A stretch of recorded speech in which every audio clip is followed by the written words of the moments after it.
bom dia. Em nome da ABC, Associação de Pacientes com Esclerose Múltipla do Grande ABC e Região, damos início, nesse momento, ao segundo Simpósio de Esclerose Múltipla do Grande ABC e Região, cujo tema é Esclerose Múltipla, do Diagnóstico à Neuroreabilitação.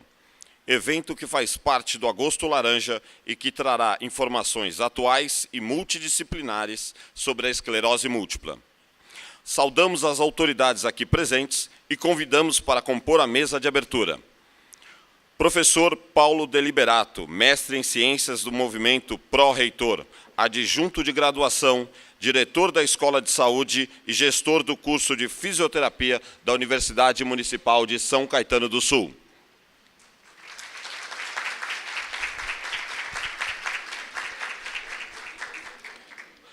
Professor João Ribeiro, doutorando em Administração, professor das disciplinas Empreendedorismo e Marketing e gestor de monitorias e atividades complementares da Universidade Municipal de São Caetano do Sul.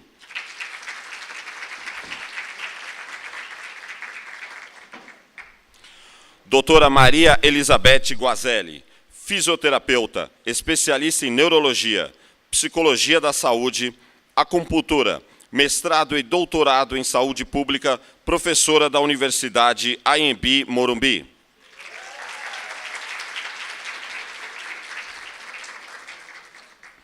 Dr. Dagoberto Calegaro, chefe do ambulatório de neurologia do Hospital das Clínicas da Faculdade de Medicina da Universidade de São Paulo, chefe do ambulatório de doenças desmielinizantes do Sistema Nervoso Central, secretário tesoureiro do BCTRINS, Comitê Brasileiro de Pesquisa e Tratamento da Esclerose Múltipla e Neuromielite Óptica.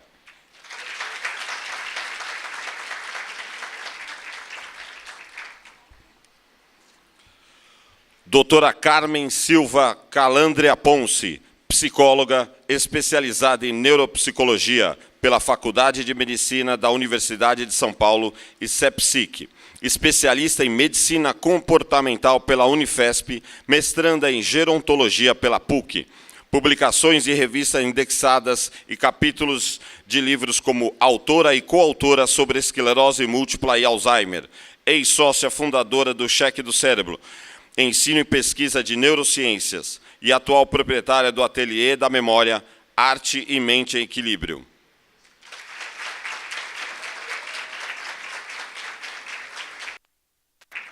Senhora Beth Tesini, presidente da ABCEM.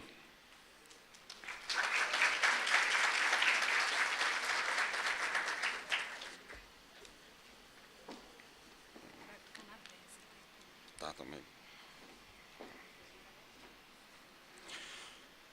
Senhor Roberto Canavese, conselheiro municipal de saúde de São Caetano do Sul.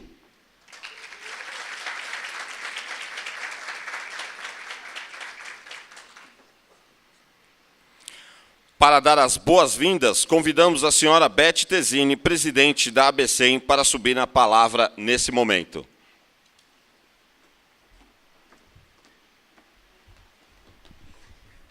Bom dia.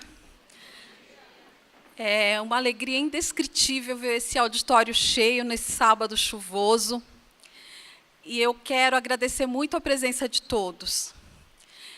E eu, como esclerosada que sou, eu vou ler um trechinho de um texto que eu escrevi há alguns anos atrás. O tema do texto é o verbo esclerosar. Esclerosar atinge uma dimensão incompreensível àqueles que não enxergam além do que o nosso corpo demonstra. Esse corpo esclerosado, tão contraditório, que mesmo sentindo intensamente os efeitos de esclerosar, muitas vezes não demonstra o fardo que carrega, nos subornando aos olhares externos. Fadiga, dores, tremores, dormências, choques, pontadas, fraquezas, desequilíbrios, incoordenações, dificuldades visuais, urinárias e intestinais, vertigens, medos e oscilações emocionais, choro fácil, impotência, uma gama de sensações e sentimentos que esclerosar nos provoca, e que, na maioria das vezes, não são completamente invisíveis. Esclerosar tem outra faceta, talvez a mais difícil de lidar, a incompreensão.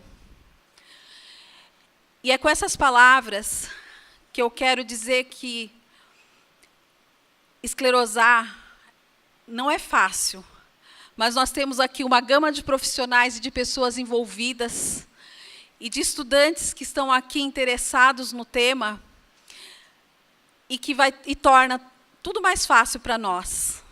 Muito obrigada pela presença de vocês.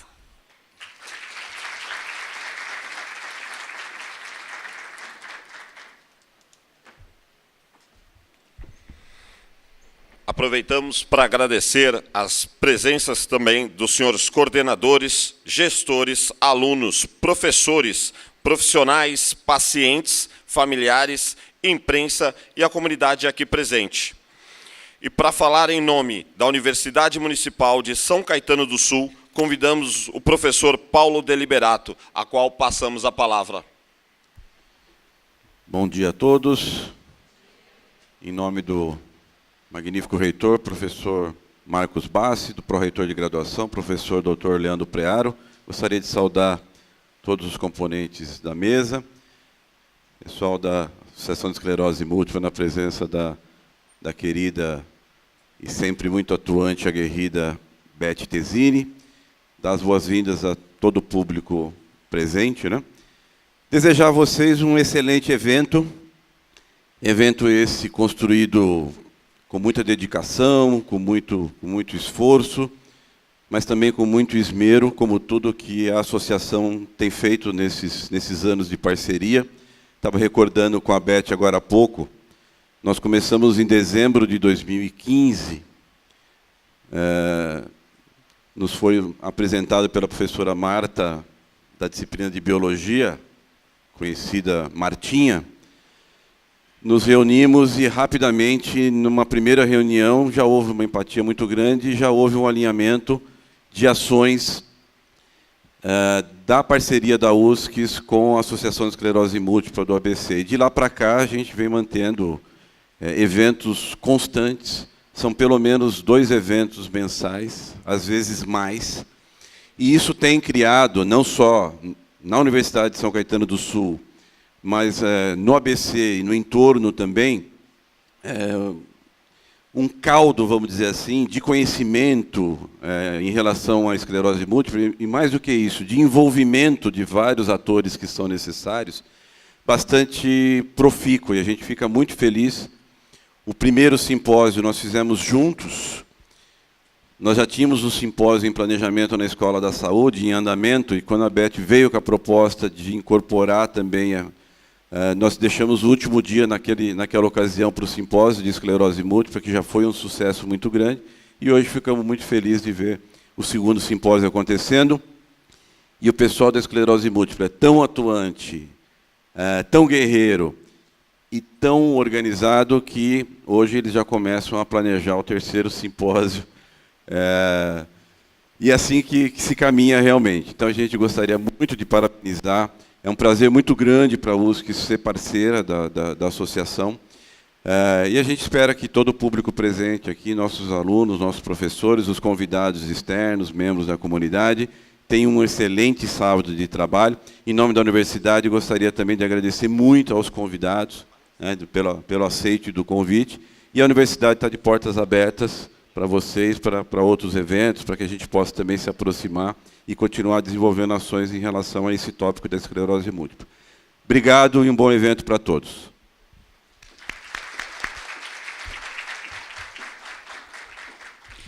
Nesse momento, convidamos o professor João Ribeiro para que profira algumas palavras. Bom dia a todos. Ilustre membros da mesa, e aproveito para saudar a Beth, endossando as palavras do Paulo. Sendo muito sintético, para mim a vida é feita de desafios e de encontros, né? Estamos aqui hoje, eu estou aqui hoje por um encontro, né? A convite do Paulo, né? Estive aqui e conheci a Beth, né? e ela me propôs um desafio, né? E usando, né, olhando essas realidades, né, o que mais me encantou nesse processo, né, é uma coisa que tem muito a ver com a minha área de atuação, que é empreendedorismo. Então, quem é o empreendedor?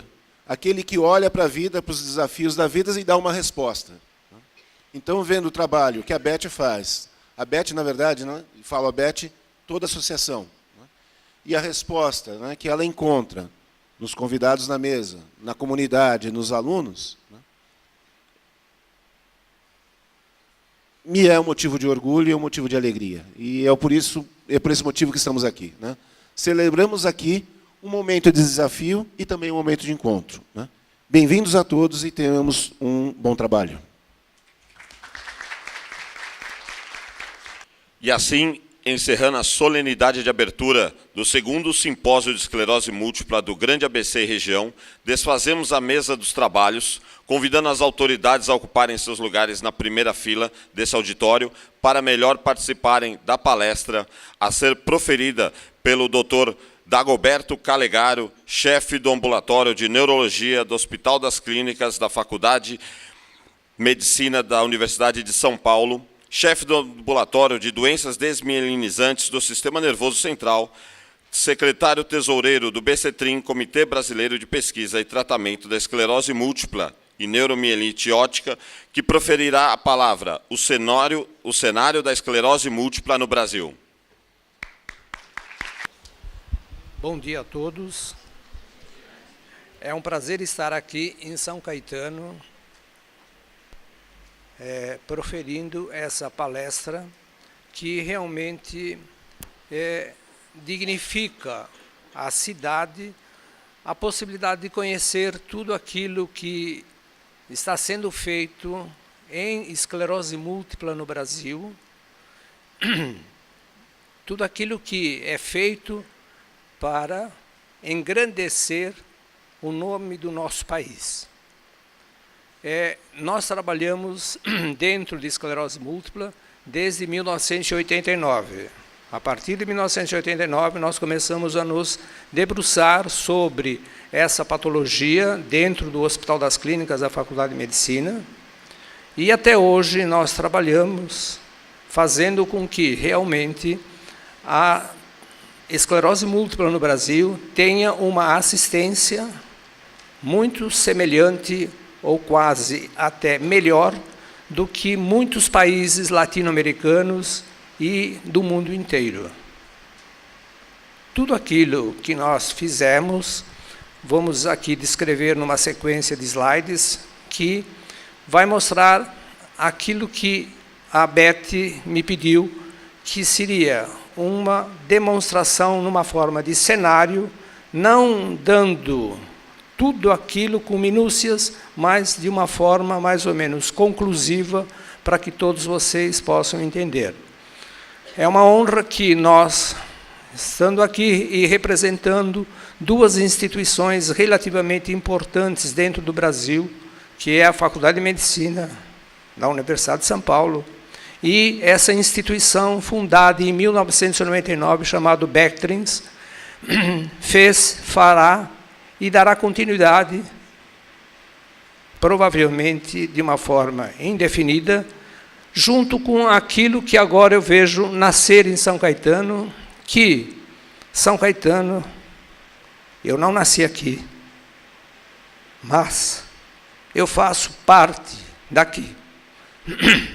Desde 1968, eu trabalho em São Caetano, eu levei a minha vida em São Caetano.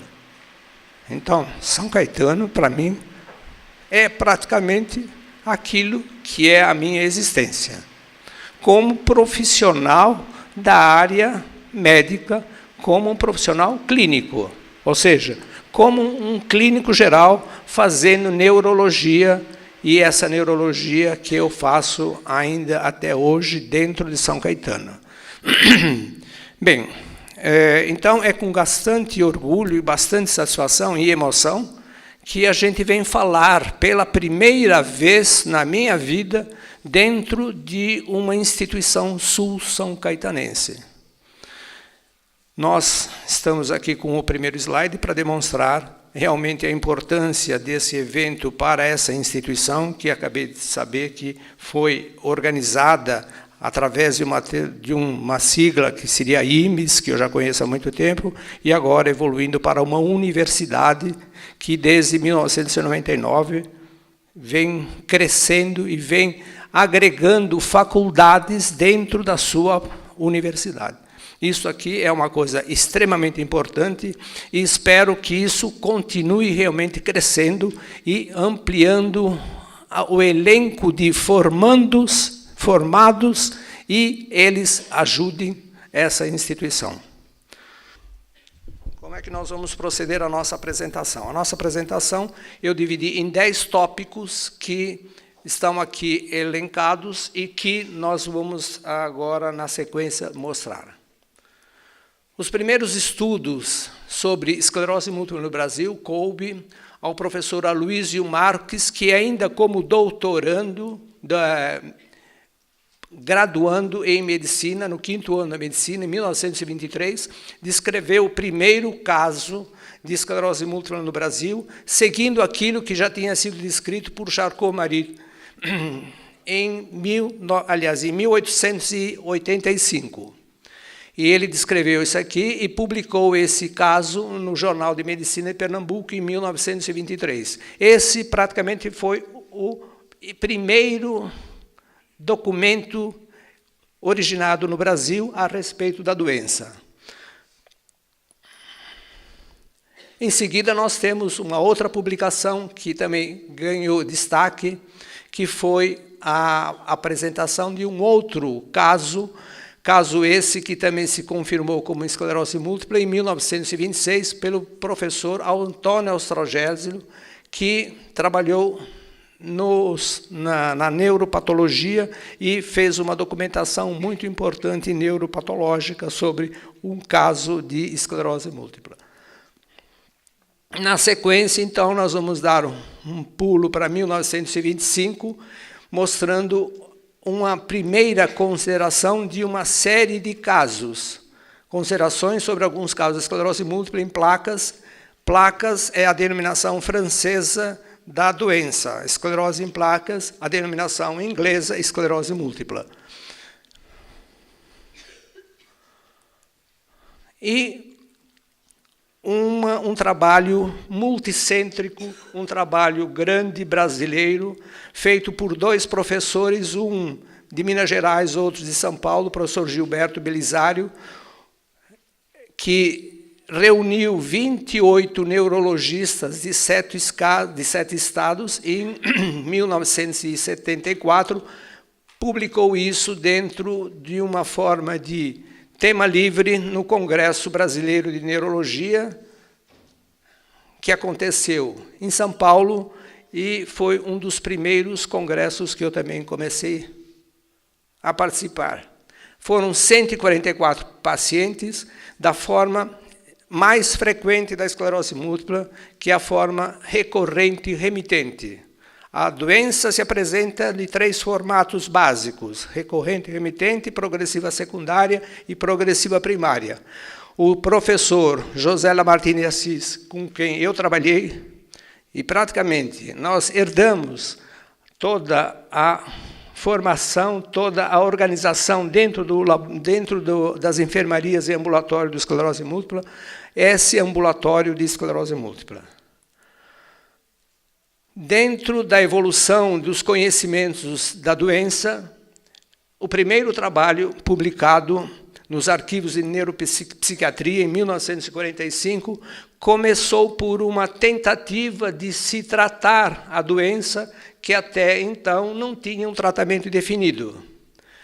Era através de um soro chamado soro hemolítico anti-humano. Essa é uma categoria de procedimento de extrair do soro humano certas propriedades anti-inflamatórias e aplicar nos pacientes que têm uma doença inflamatória e, com isso, melhorar a evolução. Isto era um primeiro passo brasileiro a começar a trabalhar. E mais ou menos isso correspondeu com algumas publicações internacionais seguindo esse conhecimento. Porém, em 1945, os processos de seleção de certas proteínas que são anti-inflamatórias dentro do nosso sangue estavam muito rudimentares pela falta de metodologia de separação de moléculas. Nós vamos ver hoje que o ganho foi enorme partindo dessas tentativas terapêuticas. Ou seja, hoje nós temos possibilidade de extrair do nosso sangue moléculas que são anti-inflamatórias e que, se aplicada nos pacientes com esclerose múltipla, permitem uma atenuação do processo inflamatório, e isso ganhos muito importante em impedir a destruição do tecido cerebral.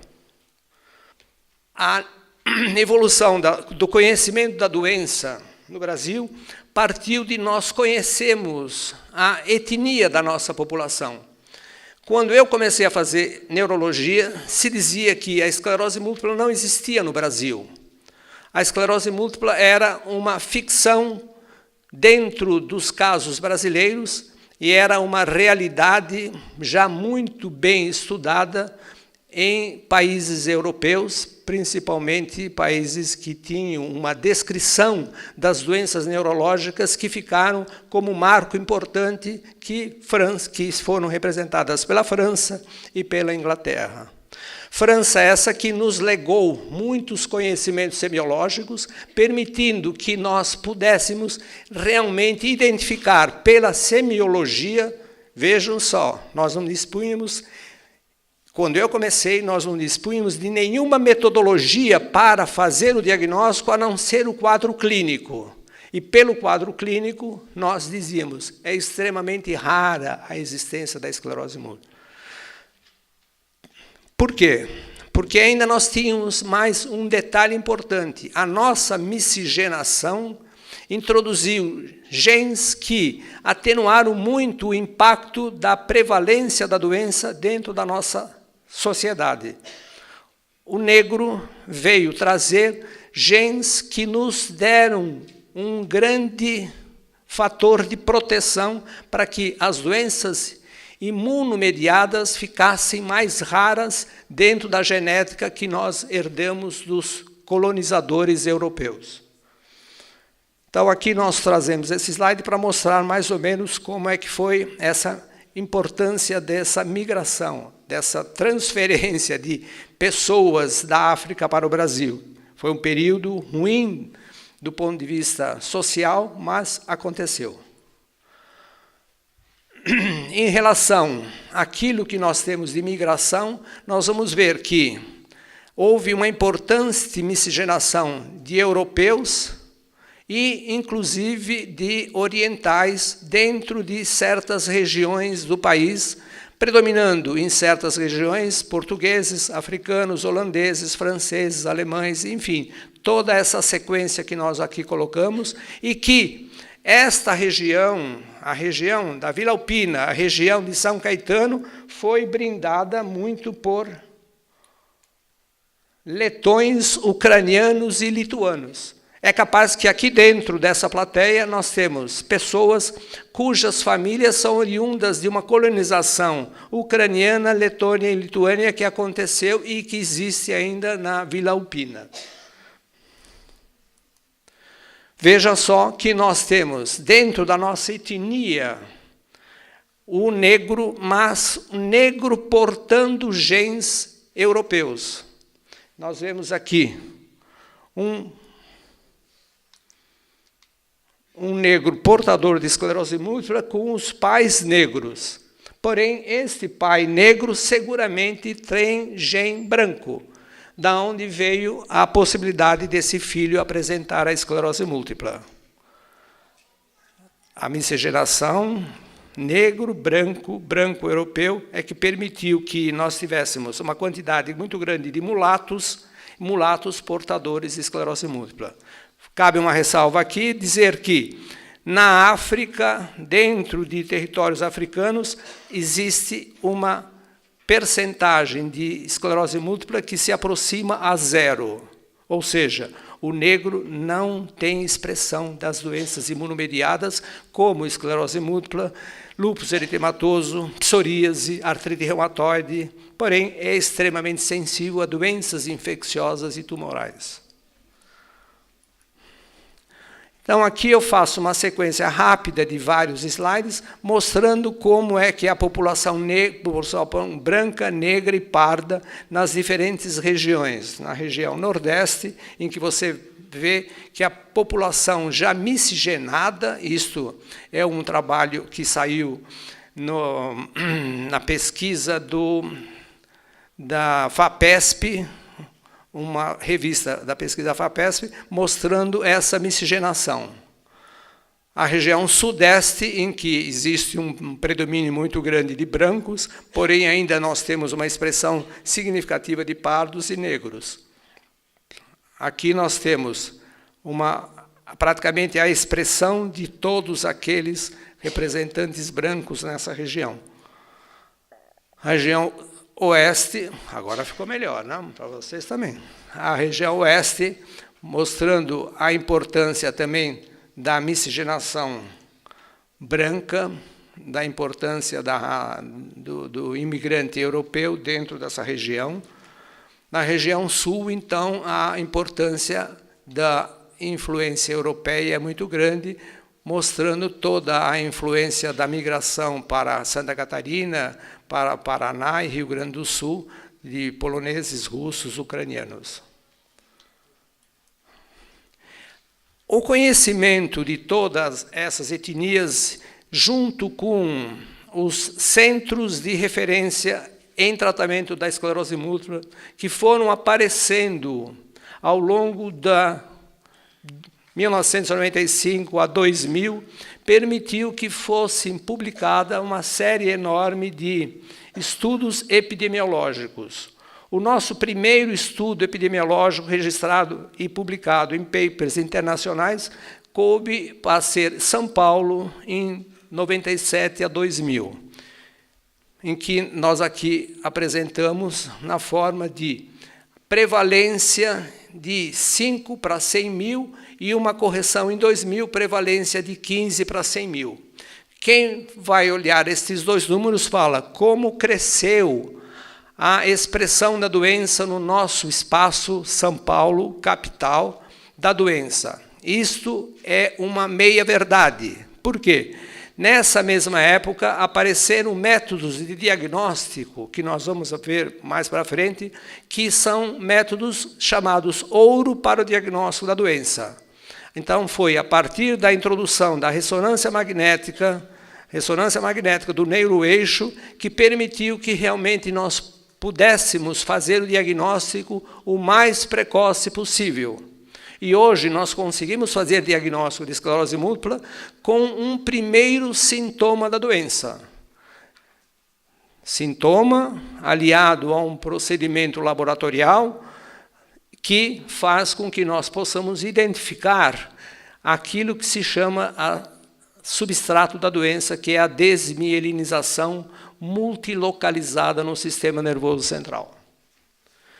A partir desse estudo, nós vamos ver, então, o aparecimento de vários outros estudos em território paulista, Pernambuco, território paulista, Minas Gerais, território de São Paulo, paulista também, Paraná e Goiás. E nós vamos ver que a prevalência da doença segue dentro desses lugares que nós temos uma expressão maior da importância do branco, do gene europeu, prevalência de 15 a 18 ou a 20. Não está aqui o trabalho, que ainda não foi publicado, do Rio Grande do Sul, que mostra uma prevalência de 27 por 100 mil. Rio Grande do Sul é aquele estado que nós temos a maior prevalência no Brasil. E os estados do Nordeste, as menores prevalências do Brasil da doença. Quais seriam as explicações dessa grande variabilidade de prevalência da doença. O que é prevalência da doença? É o número de pacientes existente num determinado lugar, num determinado momento, dividido por 100 mil. 100 mil habitantes, 12 pacientes. Então, a prevalência, julho de 2000, julho de 94, julho de 2007, essa a noção de prevalência. A quantidade de doentes, é lógico, vivos, né, não registrados através de prontuários, em pacientes vivos, naquela região.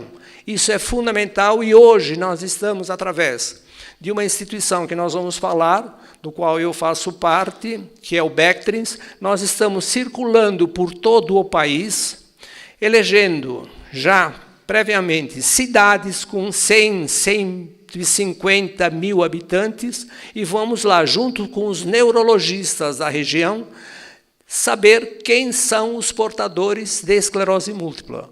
A última cidade que nós visitamos foi no começo do mês de agosto, foi Cacoal. Cacoal é uma cidade de Rondônia, em que nós identificamos 16 pacientes portadores de esclerose múltipla. E, surpreendentemente, numa cidade de 120 mil, 130 mil habitantes, o que dá, mais ou menos, a mesma prevalência que nós estamos encontrando em outras cidades do Sul, dentro de uma região que a gente esperava que tivessem poucos pacientes. Vendo a etnia dessa população, nós ficamos surpresos que a etnia dessa população é muito de europeus. Ou seja, foram migrantes internos, migrantes da região sul para essa região do Cacoal, que fica no norte do país, que praticamente levaram para lá já a genética e filhos, parentes dos pacientes desenvolveram a doença. Isso vai permitir que nós possamos elaborar interpretações etiopatogênicas, fisiopatológicas muito importantes de material brasileiro. Todos os materiais que a gente estuda, tudo são materiais, casuísticas, estudos europeus, norte-americanos, canadenses, para mostrar essa diferenciação de diferentes áreas com diferentes prevalências. Nós vamos agora possibilitar o estudo brasileiro. Então, quais são os fatores que podem fazer variar essa prevalência? Infecções ambientais, mudando o padrão genético anti-inflamatório e inflamatório do paciente, meio ambiente de insolação, vitamina D3, dieta rica em vitamina D3, insolação fazendo com que o paciente produza a sua vitamina D3, e a genética, que realmente nós já expusemos aqui através dos slides anteriores. Esse slide eu sempre mostro, é um slide relativamente antigo, 2006, mostrando a importância do meio ambiente em áreas subdesenvolvidas e áreas ditas desenvolvidas. Nas áreas subdesenvolvidas, a exposição dos nossos filhos, nossas crianças em áreas contaminadas com várias bactérias e protozoários seria um motivo para proteção na adolescência e no adulto jovem contra doenças inflamatórias. Doenças inflamatórias que nós estamos falando sobre esclerose múltipla, nós podíamos estar falando sobre psoríase, sobre lúpus eritematoso, sobre qualquer doença que esteja vinculado à ação primária do sistema imune. Ou seja, a doença, esclerose múltipla, como todas essas que eu falei, é uma doença do sistema imune contra os nossos próprios antígenos. Então, vocês vejam interessante que a prevalência do Brasil ela fica muito próxima da prevalência de áreas onde nós conhecemos existência de populações rurais muito frequente. Populações rurais cujas nossas crianças andam em poças d'água no meio da cidade, cidade essa não asfaltada, cidade essa de terra, onde coexistem os animais que nos circundam e nos dão até subsídios de sobrevivência alimentar. Não esquecer aqui aquilo que eu falei, que a genética tem uma importância muito grande. E nós temos um trabalho que foi apresentado em 1993, mostrando que a nossa genética é uma genética que se aproxima à genética do europeu, quando nós temos, comparado com populações portadoras de esclerose múltipla. Nós temos genes que facilitam, através do estudo do HLA, que é um pedacinho do braço curto do cromossoma 6, em que nós vamos ver que o mais importante HLA dentro da nossa população, é um HLA também importante nas populações europeias, a frequência da doença é mais importante.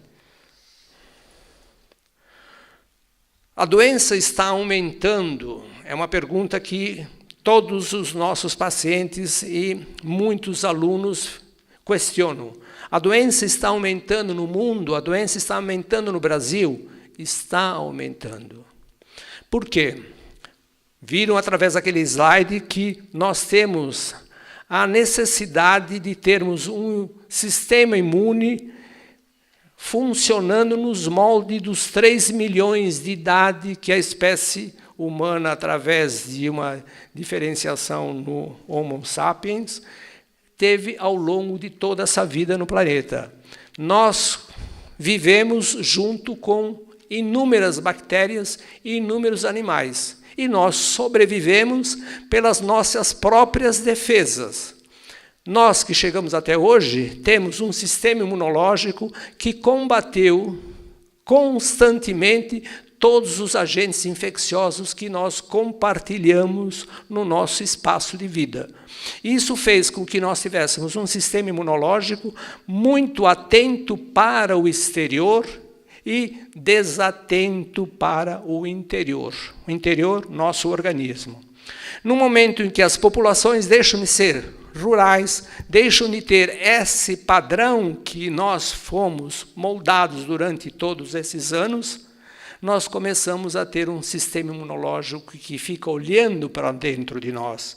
Ele não tem mais necessidade de combater um protozoário intestinal, um protozoário de vias aéreas superiores, bactérias que antigamente matavam-nos. Hoje não tem mais essa necessidade pelos antibióticos, pelos antiparasitários. Qual é a mãe que não deu para o filho um remédio para matar vermes no intestino? Ah, ele está muito barrigudinho, vamos dar aí um antihelmíntico.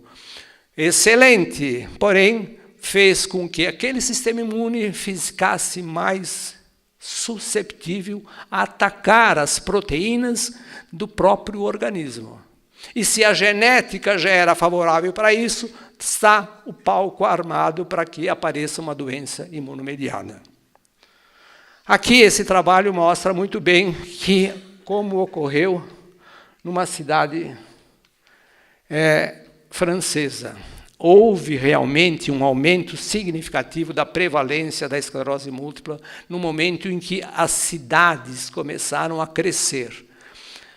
Os habitantes de certas regiões deixaram de ser caipiras para ser cidadãos de cidades. Isso para a esclerose múltipla e para todas as doenças imunomediadas não foi muito bom. Acho que aconteceu algum trauma aqui na pilha desse. Vamos ver. Sim, senhora, aconteceu isso aqui, Betty.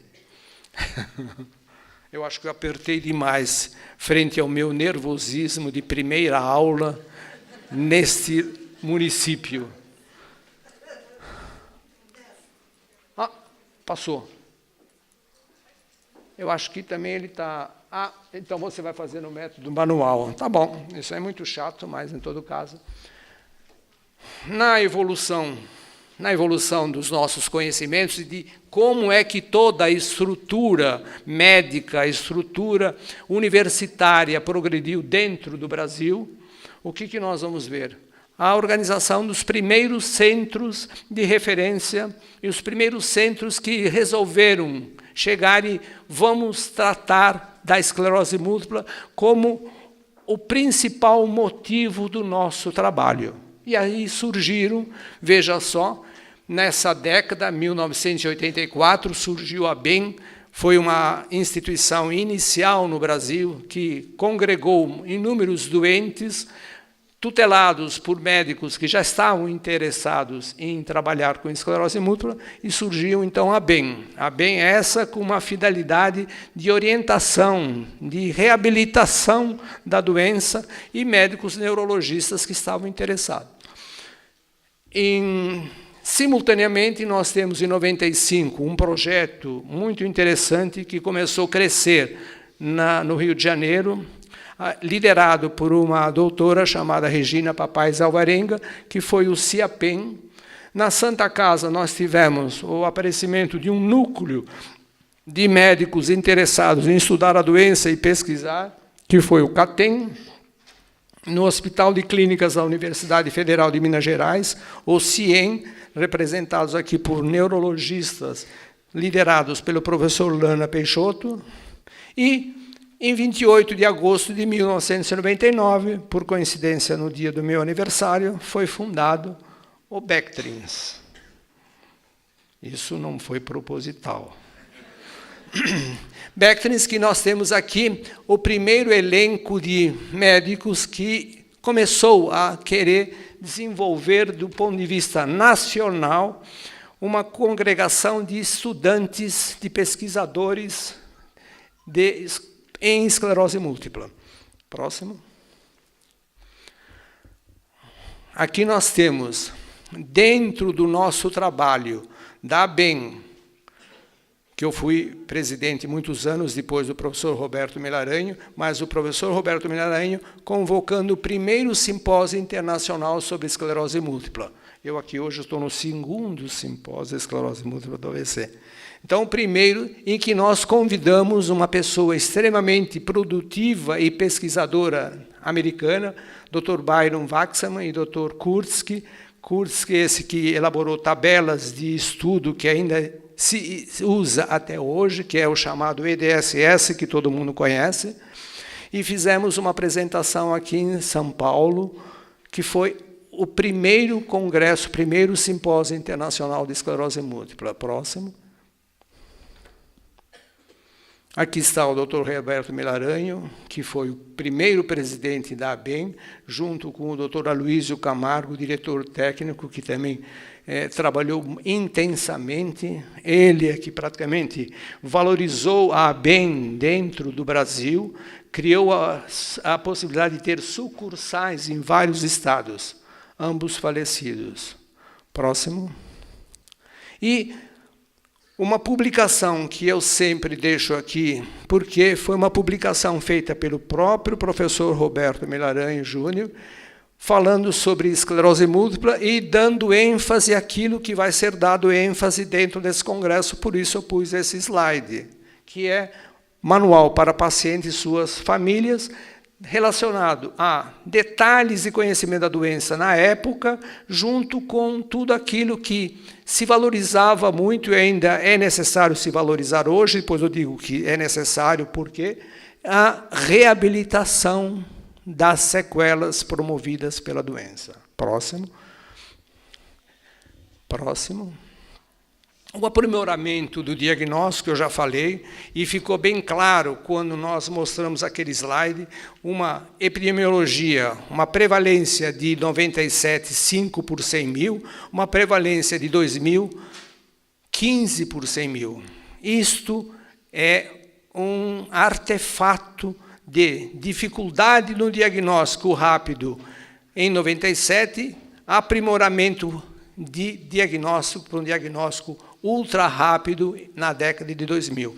Isso se deveu ao aparecimento e à sofisticação da metodologia de diagnóstico, que foi a metodologia introduzida por Poser, Charles Poser, que esteve aqui no Brasil a nosso convite, para o diagnóstico mais rápido e também a introdução dentro do nosso território da metodologia que hoje é a metodologia ouro, que é a ressonância magnética. Esse aparelho, o primeiro aparelho foi introduzido no Hospital Albert Einstein, 3 anos depois já estava um aparelho funcionando dentro do Hospital das Clínicas.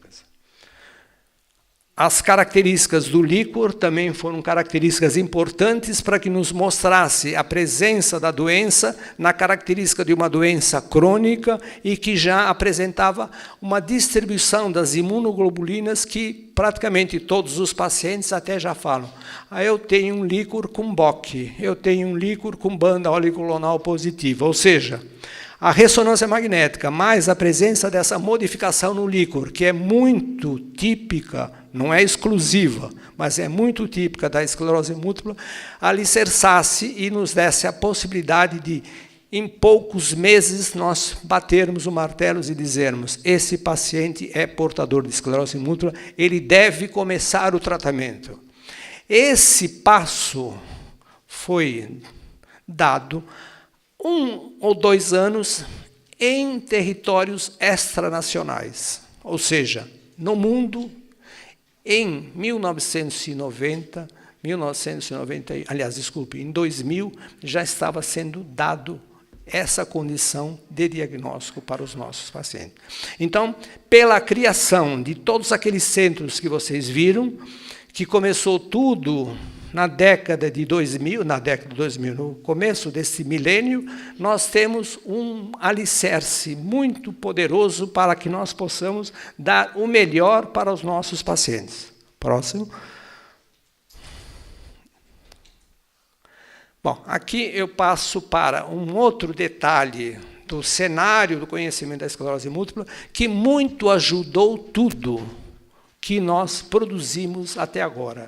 Ou seja, alinhados à necessidade de nós termos uma terapêutica eficiente para a esclerose múltipla, esse processo permitiu o reconhecimento melhor da doença e permitiu que se fizessem pesquisas imunológicas de estudo do doente em cima dos conhecimentos e das modificações que certas moléculas introduziram dentro do nosso paciente portador de esclerose múltipla. Então, vocês vão perceber que a terapêutica, os processos de diagnósticos laboratoriais, junto com o comecinho que sempre está alerta, que é o neurologista que identifica nas primeiras manifestações, aquilo pode ser uma esclerose múltipla, é que fez com que realmente a neurologia e o atendimento médico dos nossos pacientes ganhassem uma expressão internacional, como eu vou mostrar. Bom, aqui eu fiz só um slide para mostrar que a preocupação no Brasil em tratar o seu cidadão, ela vem de muitos anos. 1908 começou com uma história que, quando eu falo só sobre isso, a gente tem uma sequência de slides, mas aqui eu digo que é isso daqui. Porém, a diferenciação maior foi que ocorreu em 25 de julho de 1953, quando foi separada saúde do Ministério de Educação e Saúde. Até então, saúde e educação, eles eram juntos. E não estão errados em serem juntos, porque uma boa educação faz com que você se preocupe com a saúde de uma forma mais correta, procurando melhor os seus recursos. Mas essa separação permitiu que verbas fossem realocadas e, com isso, melhoria dos investimentos. Próximo. Na Constituição de 1978, então, isso aqui sofreu uma grande revolução e ficou praticamente que o Estado é o responsável pela saúde dos brasileiros. Isso daqui distinguiu o Brasil dentro de toda a América Latina, e eu digo que dentro de toda a América, tanto América do Norte como América Latina. Próximo. Falando agora sobre a evolução das terapêuticas chamadas profiláticas, preventivas Para interromper a evolução da doença, nós vamos dividir em décadas, e nós vamos ver que da década de 30, que foram aqueles primeiros trabalhos que eu mostrei, o primeiro sobre a manifestação hemolítica do sangue, injeções de manganês, salicilato de sódio, antissifilíticos, porque achava-se que era uma manifestação da sífilis, da esclerose múltipla, e o soro hemolítico anti-humano. Próximo. Em 1960, um senhor chamado Torben Fogh, sueco, e começou a usar o corticoide. Corticoide, que é um produto produzido pelo nosso organismo, mas numa concentração assim de nanogramas. Ele concentrou isso e começou a dar aos seus pacientes com doença imunológica e o Torben Fogh, esclerose múltipla. E aí apareceram a corticotrofina, que é o mais próximo produto corticosteroide daquilo que nós produzimos, junto com o corticoide em doses elevadas, e hoje nós usamos nas doses clássicas que todo mundo conhece, 1 grama endovenoso por 5 dias, 1 grama por dia. Apareceram a metilprednisolona, hoje ainda usada, mas nós temos também o uso de imunossupressores, azatioprina e metotrexate. O nosso começo dentro da neurologia, esclerose múltipla da Faculdade de Medicina, nós tínhamos somente esses 2 produtos, azatioprina e metotrexate. Nós chegamos a ter, mais ou menos, na década de 90, 200 pacientes tratados com azatioprina, 100 pacientes tratados com metotrexate, e com um controle satisfatório, que ainda a azatioprina consta dentro dos PCDTs atuais do uso de drogas que modificam a evolução da doença. Próximo. Em 1989, 1997, apareceu aqui no Brasil uma medicação que era o primeiro imunomodulador, chamado Frone. E esse modulador era um modulador conseguido através de fibroblastos de prepúcio humano. Então, era a população judaica ajudando a pesquisa da esclerose múltipla através do fornecimento de prepúcio, que é uma parte do nosso organismo desnecessária, obtida dos menininhos recém-nascidos, e que produziu um imunomodulador que foi o primeiro imunomodulador utilizado anteriormente para o controle de um vírus genital, que é o papilomavírus, que é o das verrugas, né, genitais, e foi transportado para a esclerose múltipla e foi usado na Faculdade de Medicina da Santa Casa pelo nosso colega Charles Peter Tilbury. Os efeitos foram interessantes, chamado interferon beta-1A, que foi logo substituído pelas classes hoje ainda vigentes dos interferons. Próximo. Dentro da preocupação dos nossos representantes, e aqui eu vou colocar o Dr. Roberto Melaranho Filho, como presidente do Conselho da ABEM, interferindo junto aos mais importantes representantes do governo nacional na época, Fernando Henrique Cardoso, Adib Jatene, Carlos César Silva e José Serra, conseguimos a implantação do imunomodulador interferon no Brasil. Próximo. Então, dentro do estado de São Paulo, nós selecionamos esse slide para mostrar que em 2001 nós tínhamos 929 pacientes tratados com interferon. Aquele interferon originalmente descrito através de uma metodologia muito simplória, que era de fibroblastos de tecido humano, passou para cultura de células, e de cultura de células nós tivemos a possibilidade, nessa época, de começar com betaferon, Rebif e Avonex. conhecido por todos os pacientes portadores de esclerose múltipla. E vocês veem que de 2001 até 2004, a quantidade de pacientes que foram tratados e o crescimento dos tratamentos ao longo desse período. Por quê? Foi um período, inclusive, de possibilidades de diagnóstico com certeza, e a certeza a gente já migrava para uma terapêutica eficiente. Próximo.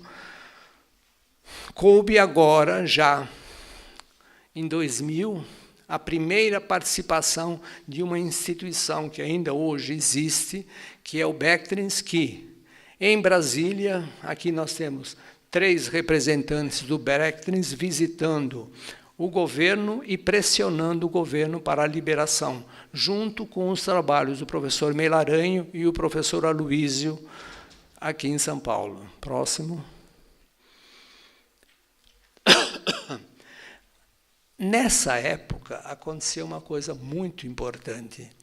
Nós estamos com um produto de alto custo, nós estamos com um produto de grande eficácia e nós estamos numa condição de que nós não sabíamos. Partimos de dizer que não temos esclerose múltipla para, de repente, termos uma quantidade enorme de pacientes. Isso criou desequilíbrios no financiamento de medicamentos proporcionados pelo governo. Isso não aconteceu só no Brasil, aconteceu fora do Brasil, a ponto que os governos começaram a se preocupar com o custo dos remédios para certas doenças. Nessa época ainda não existiam os monoclonais, que hoje praticamente ganham e são campeões, e dentro de 2 grupos de doença, minam os recursos financeiros para a área da saúde, que é doenças imunomediadas e doenças oncológicas. Essa preocupação que ficou dentro de uma publicação em 2004 mostra que realmente os governos começaram a se interessar mais no controle daquilo que era despesa na área de saúde e principalmente para essas 2 medidas, para esses 2 grupos de doenças. Próximo. Então, em 2001, 1998 a 2001, nós tínhamos esses produtos que ainda nós expomos hoje, que é o interferon beta-1A, subcutâneo, o interferon beta-1A intramuscular, o interferon beta-1B subcutâneo e o acetato de glatiramer subcutâneo. Essas 4 moléculas começaram praticamente aqui no nosso meio, 96. A primeira molécula, eu posso ganhar mais 5?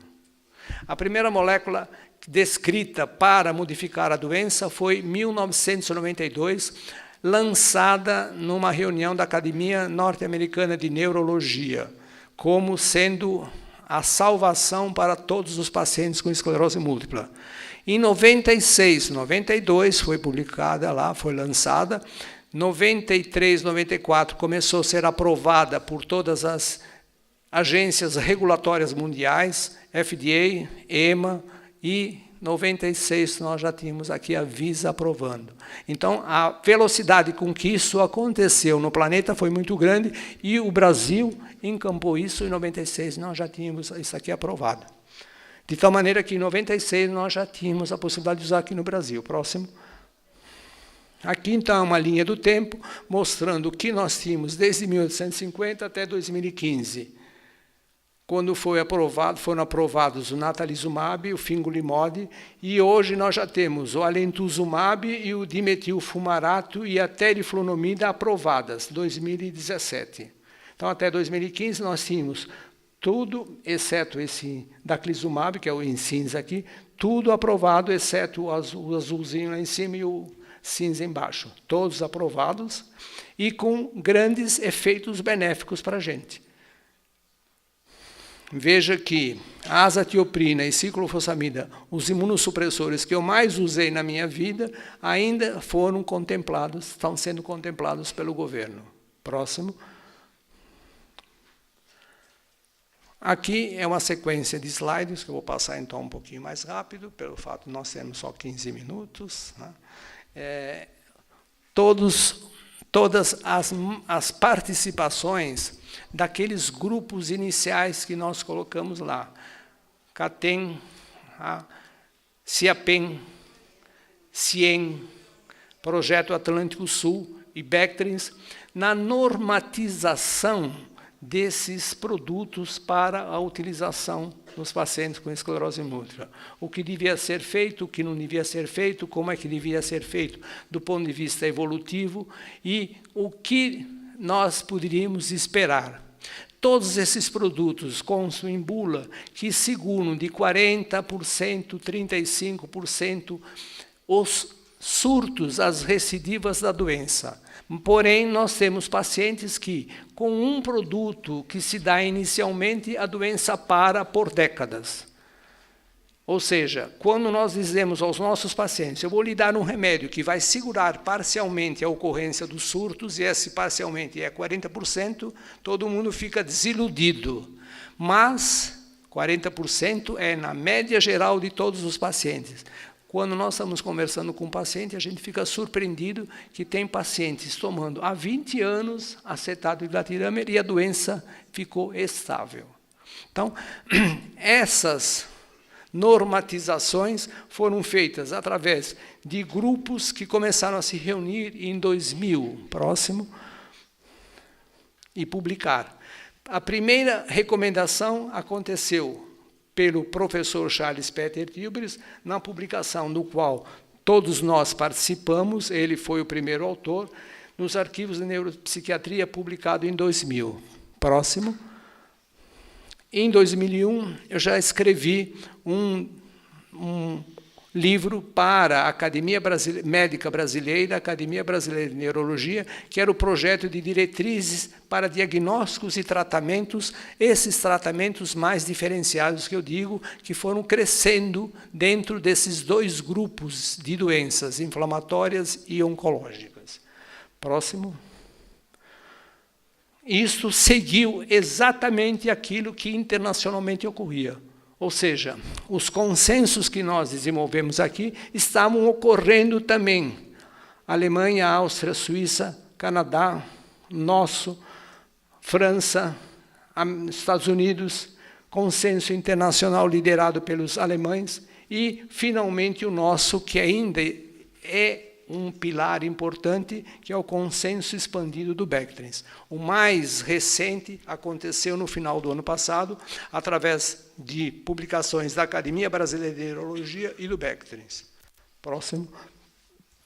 Aqui, então, é uma série de slides que eu vou apresentar mais rapidamente, dizendo que o Bectrins anualmente fez congressos, assim como a Academia Brasileira de Neurologia, através do DC de Neuroimunologia, faz de 2 em 2 anos. E, a cada ano, rediscutindo aquilo que nós tínhamos como uma preocupação mais importante no começo de 2000, que era o tratamento.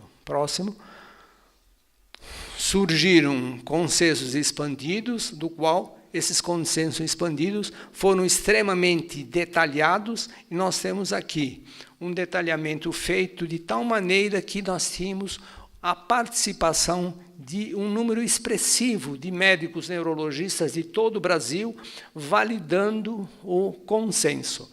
Então, o consenso que foi publicado em 2002, que era o chamado Consenso Expandido do Bectrins, foi validado praticamente por 70 médicos brasileiros. Próximo.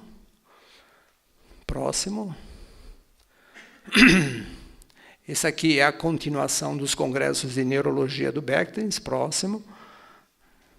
Já em 2007, preocupados nós estávamos com o processo inflamatório, a aprovação de novas drogas, um relacionamento com a indústria que nós sempre privilegiamos, relacionamento com o governo para influenciar o governo a encampar as nossas necessidades para o tratamento dos pacientes e também com a indústria para modular os trabalhos deles na pesquisa e nos trabalhos de ensaios clínicos, trazendo esses ensaios clínicos que antes eram feitos somente no exterior, fazer esses ensaios clínicos no Brasil. reabilitação urológica, que é uma coisa muito importante para o paciente, porque a disfunção miccional é muito importante. O uso de toxina botulínica foi discutido aqui muito aprofundadamente com especialistas internacionais. Reabilitação através da música e as reabilitações tradicionais. Próximo. Aqui nós temos a reunião com representantes argentinos, a doutora Adriana, representantes canadenses, doutor Amit Baror, representantes da Secretaria de Saúde do município de São Paulo, doutor Gonçalo Vicina. Próximo. E praticamente a consolidação em 2010 com o primeiro monoclonal que nós dispusemos no Brasil, que é o natalizumab, que é feito injeção endovenosa. Apesar de nós termos esse salto importante do monoclonal, nós mantivemos ainda a primeira droga primordial, que foi da grande e vasta experiência nossa. Nossa São Paulo, nossa Paraná, nossa Santa Catarina e Rio Grande do Sul, principalmente nos locais onde nós temos maior expressão da doença. Próximo. E hoje é este o cenário que nós temos. Isso aqui eu tirei no DataSUS, pacientes tratados no Brasil, segundo o DataSUS. Em junho de 2006, eram 14.664 pacientes. Em junho de 2017, 15.726. Nós tivemos um acréscimo de praticamente 1.000 pacientes num ano no Brasil. Isto significa, em última análise, se nós pensarmos que hoje todo paciente, até com 1 mês ou 2 meses de sintomas, já são confirmados como portadores de doença, nós podemos fazer uma extrapolação, uma estimativa de que todos os pacientes que começam a ter a doença já são tratados. Isto dá um ganho muito grande, um ganho magnífico para a evolução da doença e para aquilo que é o futuro do paciente. Esses pacientes sabem que vão ter que conviver com essa disfunção no seu sistema imunológico a vida inteira. Dentro de uma vida inteira, quanto mais precocemente a gente acaba com a inflamação, menos lesão axonal, menos sequela, melhor o prognóstico de 10 anos, de 20 anos, de 30 anos. Mais do que 30 anos de tratamento começa a ser desnecessário. Por quê? A doença, ela incide mais no adulto jovem. Ela tem uma expressão no adulto jovem grande, porque a função imune no adulto jovem, ela é exageradamente agressiva para fazer com que ele fique defendido das doenças infecciosas e das doenças tumorais. Vocês veem que infecção, inflamação, tumor, está tudo dentro de uma mesma panelinha, sistema imune, o responsável. Ou seja, quando nós vamos envelhecendo, o nosso sistema imune vai também envelhecendo. E, surpreendentemente, ele envelhece a ponto de não mais ter o vigor de uma inflamação. Todo mundo conhece o velhinho que tem uma broncopneumonia, põe o termômetro, não tem febre. Como é isso? Está errado o diagnóstico. Não, ele tem a broncopneumonia. É que o sistema imune dele já não tem aquele vigor de lançar uma quantidade enorme de citocinas, quimiocinas no sangue circulante e não aparecer a febre. Isto também é válido para o paciente que tem esclerose múltipla. Chegou nos 60, 70 anos, o sistema imune também está fazendo isso. E é lícito nós suspendermos a terapêutica, e principalmente para o paciente que está muito bem controlado há 1, 2 décadas. Bom, então, voltando a esse slide, veja só o que nós dispomos hoje de terapêuticas. Ou seja, a chance de nós acertarmos a terapêutica para bloquear completamente a doença nos pacientes é muito grande. A existência de sequelas graves nos pacientes que começam a doença hoje eu digo, ano passado, há 3 anos, há 10 anos atrás, é muito melhor a evolução desses pacientes do que pacientes que já passaram há 10, 15 anos sem ter todo esse elenco. Acetato de glatiramer, azatioprina, os interferons, natalizumab, fingolimod, alemtuzumab. Alemtuzumab é uma molécula, um monoclonal, que interfere com uma célula, com um receptor de uma célula, que praticamente representa hoje aquilo que está lá embaixo, TMO, que é o transplante de medula óssea. Com o advento do alemtuzumab, nós praticamente deixamos de lado o transplante de medula óssea. Vocês vão perguntar, por que os consensos do Bectrins, os consensos da Academia Brasileira de Neurologia de hoje, ainda mantêm o TMO? Porque tem certos pacientes que, mesmo com tudo isso, precisam de terapêuticas experimentais mais agressivas para controlar o ímpeto do sistema imune desorganizado contra os antígenos do sistema nervoso central. Dimetilfumarato, metilprednisolona. Metilprednisolona é uma molécula que se usa de rotina, que é o solumedrol que todos os pacientes conhecem, para a recidiva clínica da doença. Plasmaférese, que é a troca de sangue, substituição do sangue com anticorpos malignos por anticorpos bons ou sem anticorpos, que o paciente vai evoluir bem. A região sudeste, praticamente, é aquela que concentra maior número de pacientes portadores de esclerose múltipla. Eu coloquei dentro de 26 estados, praticamente 2, 4, 6 estados que têm maior número de pacientes e pacientes tratados. Próximo. Isto é fruto também da Academia Brasileira de Neurologia, que em 2012 reformulou as recomendações para a utilização dos medicamentos para a esclerose múltipla. Próximo. Eu vou passar agora isto de uma forma assim muito elegante, ou seja, isto é a inserção do Brasil no cenário internacional em trabalhos sobre esclerose múltipla. Brasil, junto com a Alemanha, Áustria, Austrália, Grécia, Itália, Suíça e Eslováquia. Ou seja, num trabalho chamado Quasimins sobre a evolução da troca de remédios e os motivos. Praticamente os motivos em todos os países, na troca de remédios, é muito parecido. Próximo.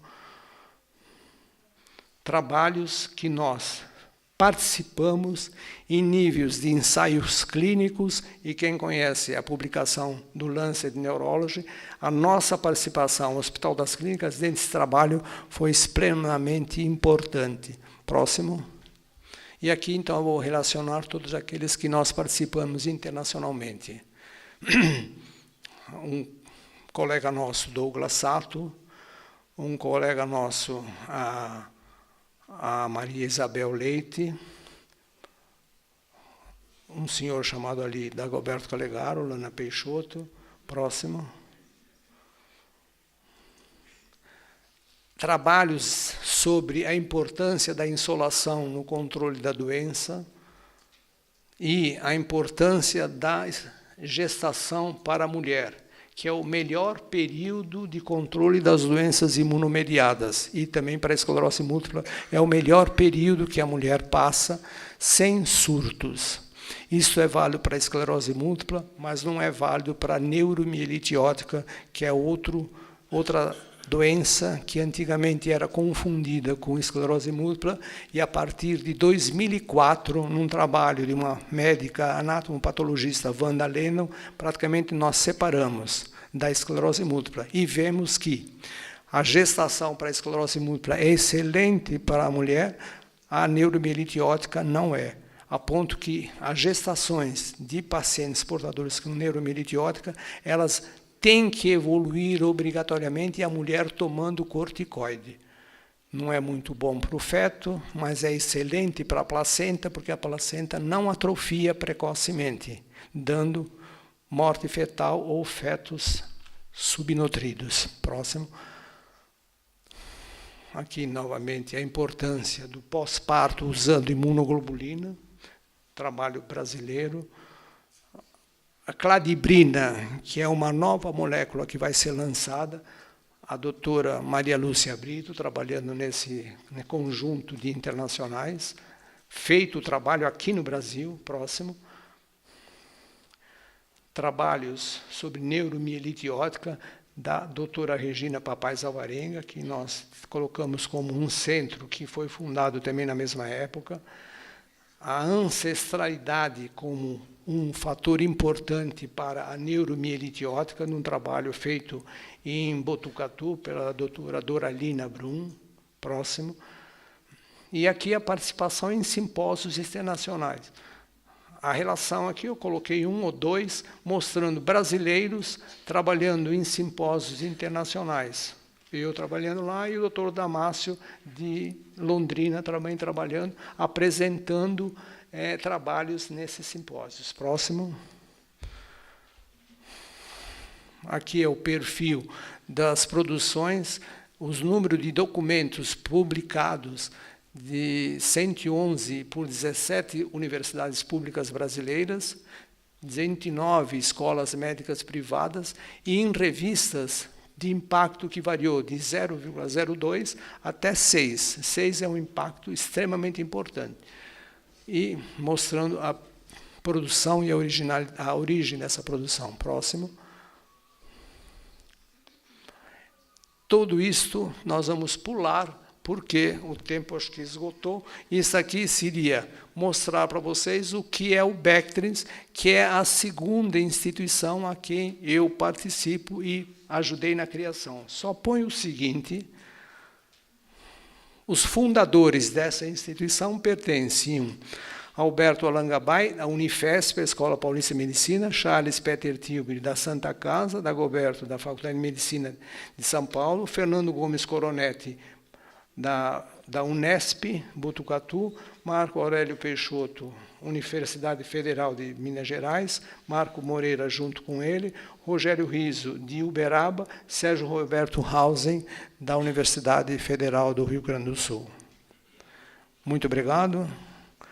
Desculpe que atrasei 5 minutos. Obrigado.